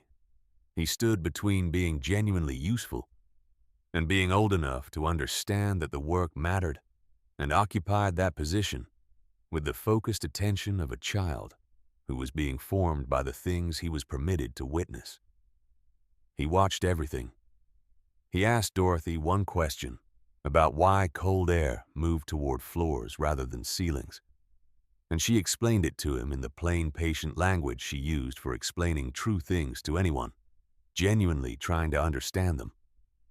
And he listened with the serious cataloging attention of a child filing information for future use. Lillian Cross recovered toward usefulness in the way of a woman who had never been comfortable with inactivity and found recovery without function to be a distinctly inferior condition to whatever had preceded it. She took over the organizational work of what Grace was managing with the committee, writing the posted rates in a clear, firm hand on the board at the warehouse entrance, drafting the meeting schedule, sending word through town about the Thursday schoolroom meetings with the efficiency of someone who had decided that if things were going to be organized, they should be organized properly, and had both the capability and the disposition to ensure that outcome. She informed Edmund Vane on one of the mornings she passed the warehouse that she expected his cooperation with the committee's arrangements to be complete and ongoing, and that she had known him for many years and believed him to be ultimately a practical man, and that the most practical position available to him going forward was the one in which he treated the committee's arrangements as the permanent structure they were, rather than a temporary inconvenience he was waiting to outlast. She said this in the tone she used for all important communications, which was the tone of someone reporting weather conditions, factual, detailed, without apparent awareness that the listener might prefer a different report. Edmund listened. He said he understood. He continued operating the warehouse because he had built it, and it was his, and it was the only work he had, and the committee did not take it from him. What the committee took from him was the privacy of the arithmetic, and once the arithmetic was public, it turned out to be arithmetic that a fair-minded person could work with reasonably. And Edmund turned out under conditions that made fairness the only practical remaining option to be approximately that. It was not what he had been before, but it was something that the community could use. Grace did not return to her father's house through the winter. Frances gave her a room in the cabin, and Dorothy gave her afternoons sitting at the small table by the window that had been repacked against drafts, and now held the cold outside the way it should have been, holding it from the beginning. Dorothy worked through the knowledge she had accumulated over 30 years of treating people with what was available rather than what was ideal. Plants and their properties and preparation, the signs in a patient's face and breathing and color that told you whether a treatment was working before the patient could tell you themselves. The difference between a fever breaking correctly and a fever breaking in the way that required immediate intervention. The knowledge that lived in the hands and transferred through demonstration and repetition, rather than through reading, the kind of knowledge that could only be passed from one person to another through proximity and practice. Grace was precise and methodical rather than instinctively attuned to suffering in the way that some healers were, and she would become, Dorothy thought, The kind of practitioner whose patients trusted her, accuracy before they trusted her warmth, which was a different kind of trust and equally durable and arguably more reliable across the full range of situations that medicine required a person to navigate. Dorothy had not planned for an apprentice. She had not been thinking about what came after her or making any deliberate arrangements about the continuation of what she knew. She had been trying to keep two women alive through a Montana winter. The future had arrived on its own, as futures did not when invited but when the conditions for it were present, and she was finding that she could receive it with less resistance than she might have expected from herself. Spring came in the way Montana springs came slowly, and against a winter that did not concede readily. The south-facing patches on the lower slope cleared first, dark earth appearing in irregular shapes that expanded by degree over days. Meltwater appeared in the channels and ran thin and clear along the frozen road toward town. The light changed its angles through the morning hours, reaching into corners that had been in shadow since November, finding warmth in stone surfaces that had been holding the cold since before Christmas. The cave entrance stayed open through April. People came up to it through the spring, not for warmth, but for the supply shelf adding to it and checking what was there, and understanding that the shelf was a thing that continued independent of emergency, that it was not a crisis measure but a permanent feature of the valley that had been established through a storm, and did not require another storm to justify its continued existence. New canvas would go up every September before first frost. The vent shaft would be checked in October by whoever knew what to look for, which was more people each year, as the knowledge passed in the way practical knowledge passed from hand to hand and season to season, each transmission making the next one more reliable. On a morning in the first week of May, when the light on the mountain had the quality of light returning to country that had been under cold for a long time, Dorothy walked alone into the deepest chamber of the cave. She carried her lamp from habit, even though enough light came in now from the entrance to read by in the outer chambers.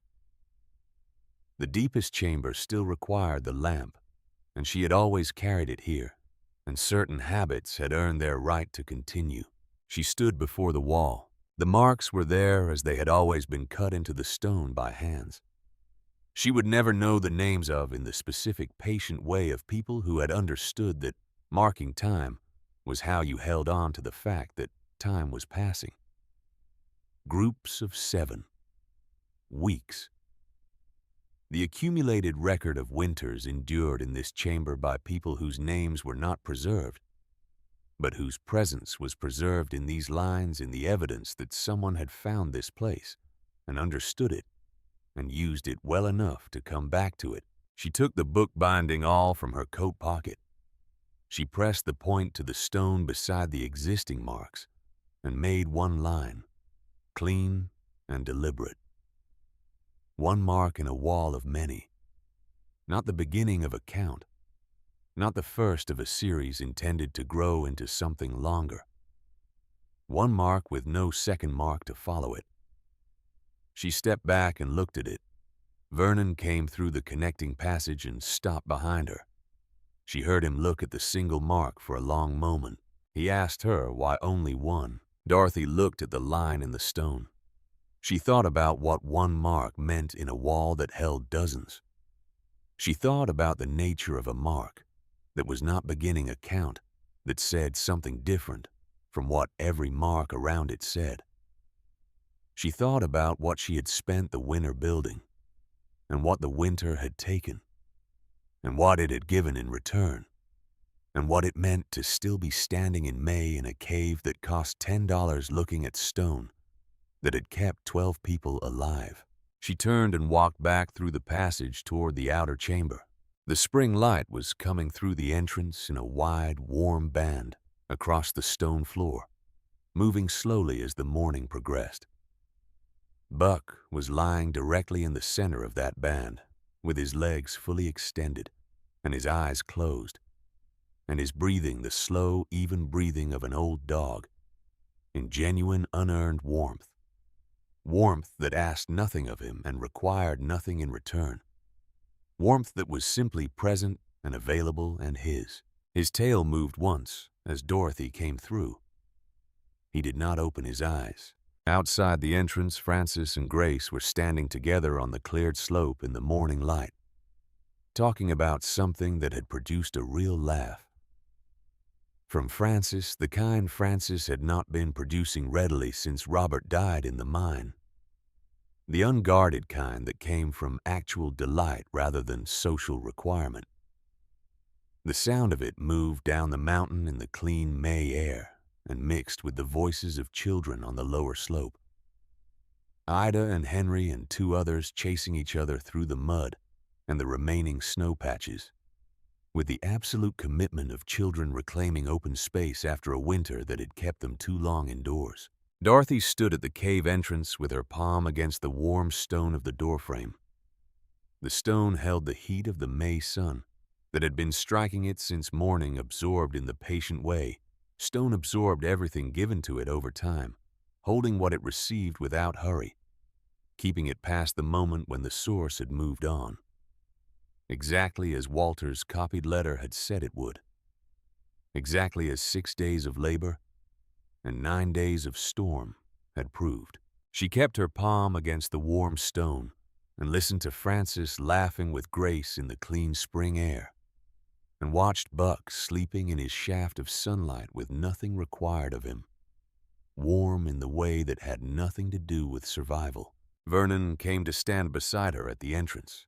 He stood quietly for a moment and looked out at the valley below, at Copper Creek in the May morning, at the repaired rooflines and the new chimneys, and the buildings with canvas behind their front doors, and beds raised off cold floors and walls that had been repacked against the wind, with everything available and everything learned.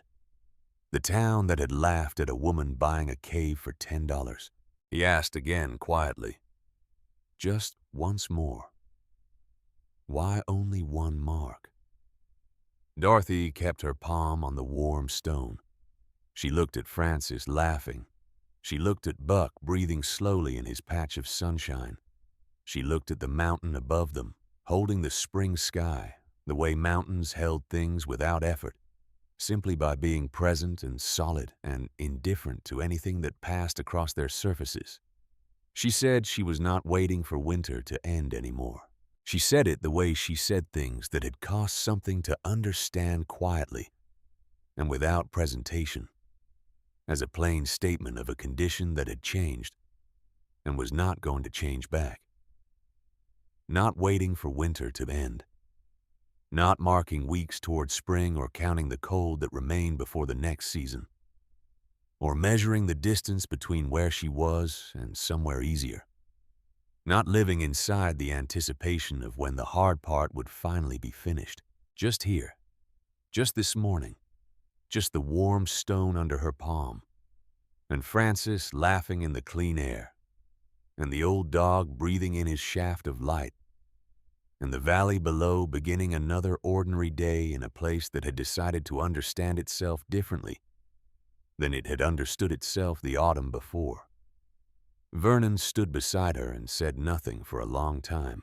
Then he made a small sound that was not quite a word and not quite agreement, and contained both of those things in a proportion that she felt no need to calculate. Buck slept in the warm doorway of Caldwell Hollow, with the spring sun on his old coat and the sound of children in the valley below, and nothing left that required him to be anything other than exactly where he was. The mountain held its warmth the way it held everything it had ever been given, without hurry, without waste, without forgetting.